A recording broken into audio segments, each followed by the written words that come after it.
بسم اللہ الرحمن الرحیم۔ اللہ پاک کی ایک مبارک سنت ہے کہ اللہ تعالیٰ انسان کو مثالوں کے ذریعے سے بات سمجھاتے ہیں۔ چنانچہ میں بھی ایک بات آپ کو اسی طرح مثال کے ذریعے سمجھانے کی کوشش کروں گا۔ اللہ پاک سے دعا ہے کہ اللہ تعالیٰ مجھے بات سمجھانے کی اور آپ کو پرکھنے کی، سمجھنے کی توفیق عطا فرمائے۔ جیسا کہ آپ جانتے ہیں کہ کوئی بھی انسان جس چیز کا موجد ہوتا ہے، جیسے مثال طور پر جو بائک کا موجد ہے تو سب سے بہتر جو ہے وہ بائک کے بارے میں اس کا موجد جانتا ہے، کیا چیز ہے، خرابی ہو جائے تو کس پرزے میں آتی ہے، یا دنیاوی جتنی بھی ایجادات ہیں ان کے موجد جو ہوتے ہیں وہ اپنی ایجاد کی ہوئی چیز کے بارے میں سب سے بہتر جانتے ہیں۔ چنانچہ اگر موٹر سائیکل میرے پاس ہے اور میں اس کو ٹھیک کرنے بیٹھوں جبکہ میکینیکلی بھی میں نہ جانتا ہوں تو یقینی سی بات ہے کہ ٹھیک کرنے کے بجائے مزید خراب کرتا جاؤں گا۔ تو اللہ تعالیٰ نے، آپ جانتے ہیں کہ کائنات کو پیدا فرمایا اور اسی میں انسان کو پیدا فرمایا، اور پھر اللہ تعالیٰ نے انسان کے دشمن شیطان کو بھی پیدا فرمایا، اور یہ ازل سے ایک جنگ چلتی آ رہی ہے، وہ قیامت تک چلے گی کہ انسان اور حق اور باطل کا معرکہ ہوتا رہے گا۔ چنانچہ جب انسانیت میں خرابی ہوتی تھی تو اللہ تعالیٰ اپنے انبیاء کو انسانوں کی طرف بھیجتے تھے، جو انسانوں کو اللہ کا پیغام سناتے تھے اور اللہ کی طرف جوڑتے تھے۔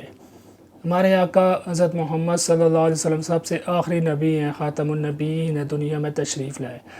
اب اللہ تعالیٰ نے انبیاء کو بھیجا، انبیاء اپنی طرف سے کوئی بات نہیں کہتے اور انسانیت کی ہدایت کا ذریعہ ہیں،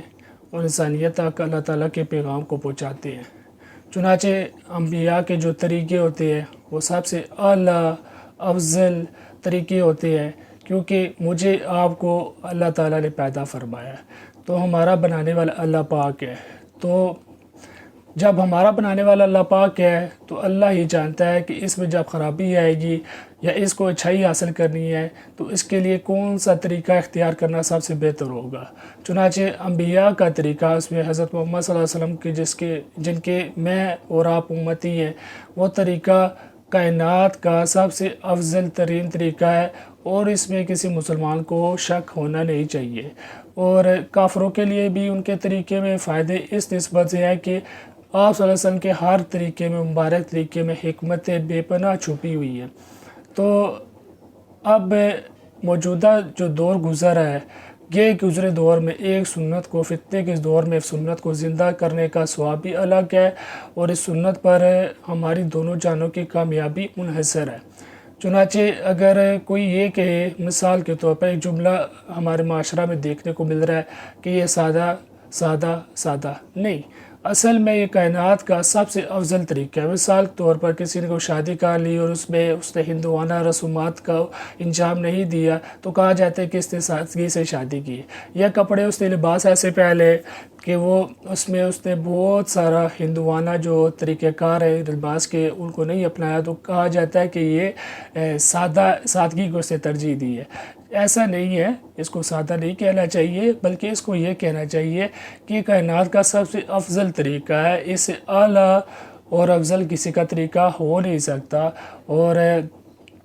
اب جو طریقہ اپنایا گیا ہے اس میں دنیا اور آخرت دونوں کی کامیابی ضرور ہے، اور اس میں ہمیں یقین کرنا چاہیے، کیونکہ اللہ تعالیٰ نے ہمیں پیدا فرمایا، انبیاء کے ذریعے وہ طریقے ہم تک پہنچے، اور جو طریقے پہنچے اللہ کی طرف سے پہنچے تو سب سے اعلیٰ ترین طریقے ہیں۔ تو اس کو ہماری زبانوں پہ عام کرنے کی ضرورت ہے کہ اگر کوئی سنت کے مطابق شادی کرتا ہے، مثال طور پر ڈھول، باجے، پٹاخے، رسومات، میاں اور دیگر رسومات وہ نہیں کرتا، تو یہ کہا جائے کہ اس نے کائنات کی سب سے افضل ترین شادی کی ہے، کیونکہ اس نے نبی اکرم صلی اللہ علیہ وسلم کے مبارک طریقوں کو اپنایا ہے، رخصتی کی ہے، بہترین سی دعوت کی ہے، خوشی کرے، اشعار بھی پڑھے ہاتھ کے اندر رہتے ہوئے، عورتوں میں، مردوں میں، اور ہنسی مذاق بھی کرے، اس کی جسم میں اسلام اجازت دیتا ہے، لیکن علماء سے پوچھ کے کرے، اور اعلیٰ ترین کا ولیمہ اپنی استطاعت کے مطابق ولیمہ کرنا چاہے، جس میں غریبوں کو بھی شامل کرے تو وہ بھی کرے۔ کیوں نہیں، اسلام میں تفریح کی بالکل اجازت دیتا ہے، اور ہنسی مذاق کی اجازت دیتا ہے، لیکن طریقہ رسول اللہ صلی اللہ علیہ وسلم کا اپنانا ہے۔ چنانچہ اگر آپ ان باتوں کو اپناتے ہیں تو آپ اعلیٰ ترین طریقے پر جو ہے عمل کر رہے ہیں، نہ کہ آپ سادگی پہ عمل کر رہے ہیں، اور اس میں آپ کے لیے بے پناہ فوائد ہے، دنیاوی اعتبار سے بھی اور اخروی اعتبار سے بھی۔ تو یہ ایک مختصر سا پیغام تھا جو اس ویڈیو میں سمجھانا چاہتا تھا۔ اللہ تعالیٰ سمجھنے کی اور بات آگے پہنچانے کی، عمل کرنے کی توفیق عطا فرمائے۔ السلام علیکم ورحمۃ اللہ وبرکاتہ۔